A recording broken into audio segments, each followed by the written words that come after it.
করিমগঞ্জে বজ্রপাতে মৃত্যু হলো এক ব্যক্তির। ক্ষেতের জমিতে জল দেখতে গিয়ে শোকাবহ ঘটনা সংঘটিত হলো।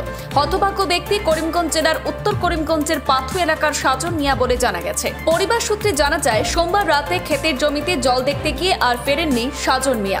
পরে মঙ্গলবার পরিবারের লোকরা দেখতে পান মৃত অবস্থায় ক্ষেতের জমিতে পড়ে রয়েছেন সাজন মিয়া। ঘটনাটি প্রকাশ্যে আসতে তীব্র চাঞ্চল্য দেখা দেয়। তাৎক্ষণিকভাবে খবর দেওয়া হয় লাতু ওয়াচপোস্ট এবং করিমগঞ্জ সদর থানায়। পুলিশ ঘটনাস্থলে উপস্থিত হয়ে মৃতদেহ উদ্ধার করে ময়না তদন্তের জন্য করিমগঞ্জ সিভিল হাসপাতালে পাঠিয়েছে। বর্তমানে মৃতদেহ সিভিল হাসপাতালে মর্গে রয়েছে বলে জানা যায়। সকালে ওঠার পথে পুষ্করণী দিয়েছেন।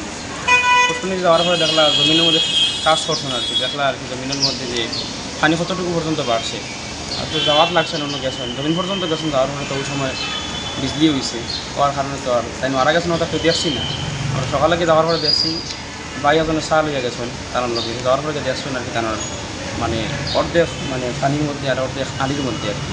জমিনের আলির অর্ধেক আর অর্ধেক হবে পানির মধ্যে। তখন দেখা গেছে তার পেটও একটু জ্বলা, পুরাতন জ্বলা আর কি। বোঝা গেছে আর কি মানে বাসে আর কি চলছে, বাস পড়ছে ওরকম দোকান। এরপর দোকানের বাড়িতে আনা হবে। নাম কেটে সাজন মিয়া, বাসে ফাতু, বয়স 39 রানিং চল্লিশ। ঘরে ভাই মা সব আসবেন, বিয়ে করছেন আর কি।